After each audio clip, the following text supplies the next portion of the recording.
back in November, so it might be a little outdated, but I'm going to add in some details as I go along.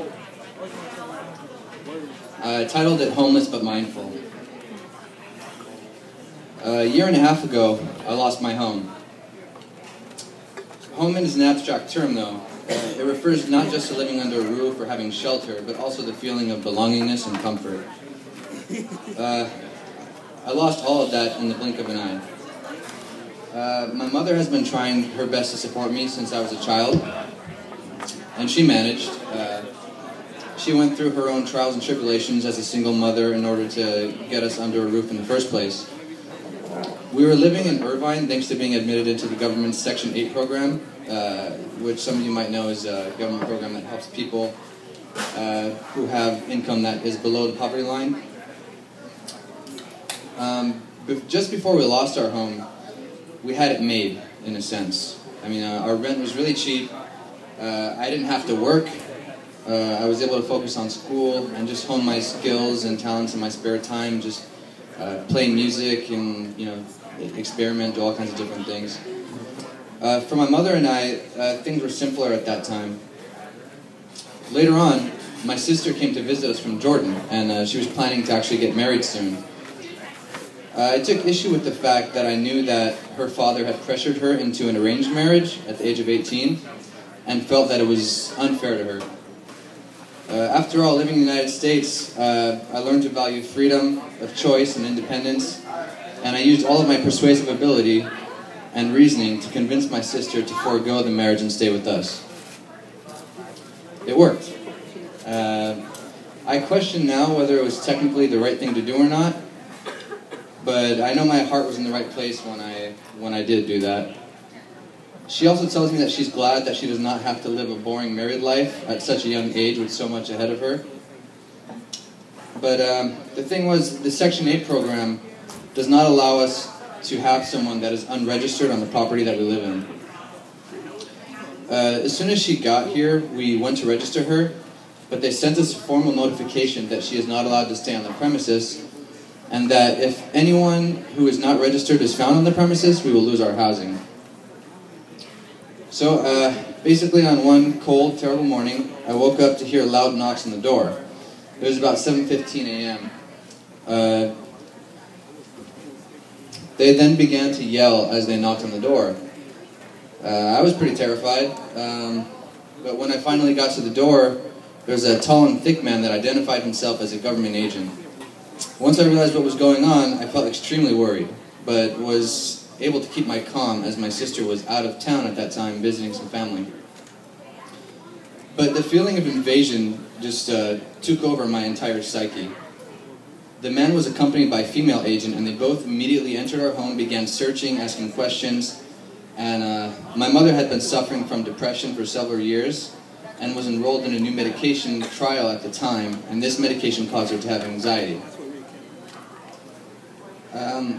Anxiety is something that I've also been dealing with for about 5 years now. But amidst all this chaos, I was attempting to keep myself calm while also helping my mother deal with a problem that I actually had myself. They found magazines that had been mailed to our address with my sister's name on it, and we didn't have any kind of alibi. I mean, we didn't have a script ready to get ourselves out of that. We never thought this would actually happen. Needless to say, our answers were clumsy, and we were evicted quickly. The consequences of this experience were enormous. I needed to use all my willpower to move us forward and find a solution, rather than do what my brain was automatically attempting to do, which was to melt down and surrender. My only motivation at that point was to make sure that my mother, sister, and I had a place to live, and still had a good chance at somehow progressing in life. I couldn't be picky, I could only be practical. I wasn't working, my sister wasn't working, and my mother was making very little money. So renting an apartment was completely out of the question. This left me with some very awkward options. I had to move my sister and mother into my ex-girlfriend's house, agreeing to pay her family $450 a month, and I had to live with my father, who had abandoned me all his life and lived in Diamond Bar. I ended up in a situation where I lived far from everything I knew and cared about, and feeling desperately stressed and unhappy about my life, with no sign of a positive future. But surely enough, things started to open up. One undeniable truth about this apparent tragedy is that it ended up translating into a wake-up call, a reality check. I needed to see life for what it was, a place that requires very hard work to succeed in. I started to think bigger and started to plan things out for myself, and I was doing this before, but I just wasn't as serious. Before, I felt as though life would just grace me with good luck, and I would have a good job that I liked eventually. My family and I would live relatively satisfied, having a relatively easy life. At that time, obviously influenced my perception of reality. Afterwards, I started thinking over all the recent figures I've been seeing about homelessness and foreclosures, and was starting to see my family as just another statistic. That wasn't okay with me, though.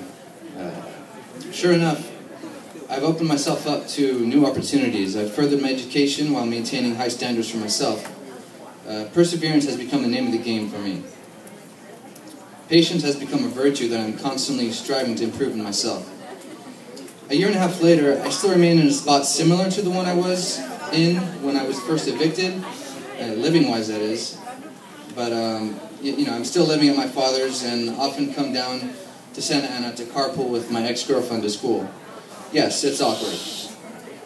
But plenty has changed. My perception of reality, my tendency to be goal-oriented, my wish to succeed, the amounts of things I'm willing to do to succeed, and so much that it's difficult to explain in words.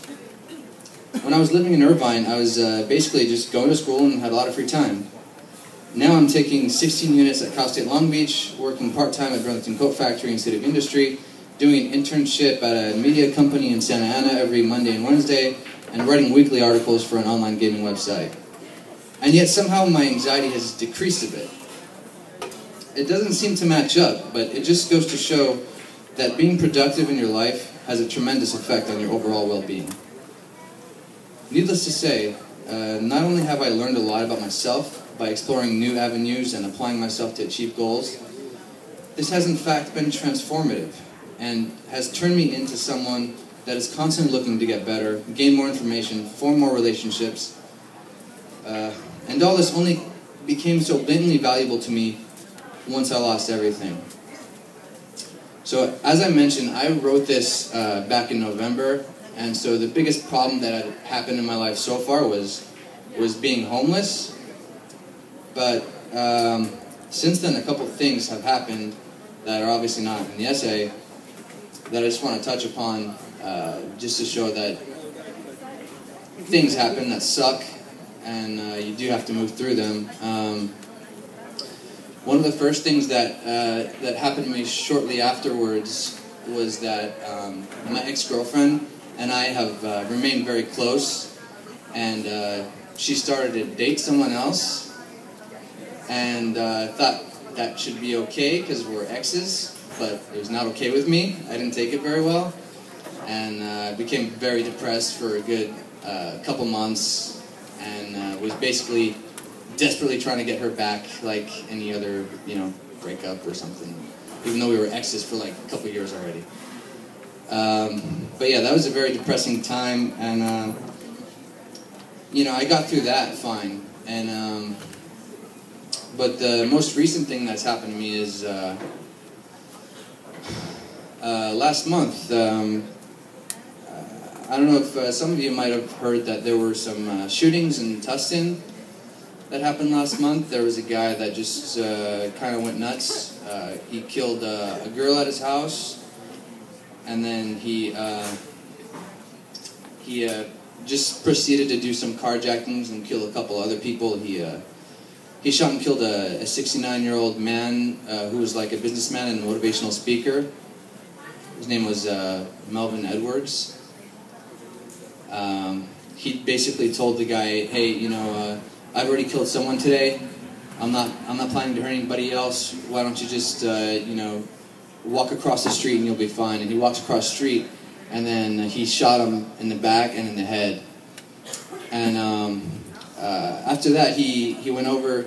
He just kept driving on the freeway, and he got off at an exit where my cousin so happens to work as a plumber at a construction site.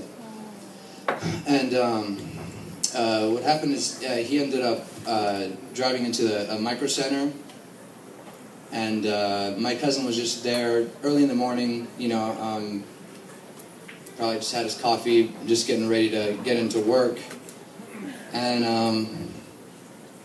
basically pretty much the exact same thing happened to my cousin. He was shot in the back and in the back of the head, and he didn't make it. Obviously that's going to take a really traumatic toll. I mean, I grew up with the guy. I never, there's nobody else really in my life that I actually grew up with since I was a kid. The reason why I'm mentioning these things also is because even though more things have happened since this has happened, I mean, this just shows you that more and more shitty things will happen, and we are adaptable. We do get through things, and I feel like the ending of my essay, even though it was written last semester, still kind of rings true to a lot of things that we go through in life, and so I'm just going to finish off the essay now. Basically, my advice to anyone who goes through anything similar is to maintain any supportive networks you can, and if you don't have any, just be genuine in your endeavors and show people that you are good and worthy of investing time in. I mean, the old self-help cliche is to never give up.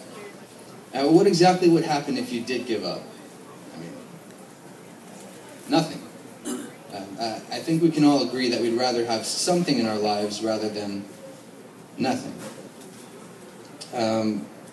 You can't stay distracted by the negative experiences that occur in life. You need to mourn them, and you need to move on. Because there's always more ahead of you than you'll be able to contemplate.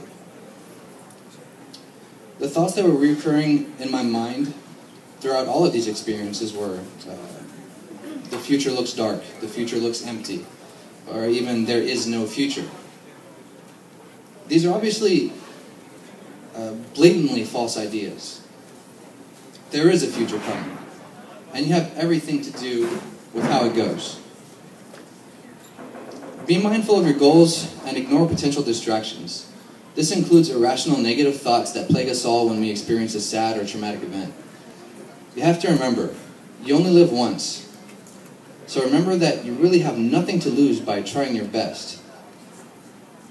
You have nothing to lose and everything to gain. Thanks.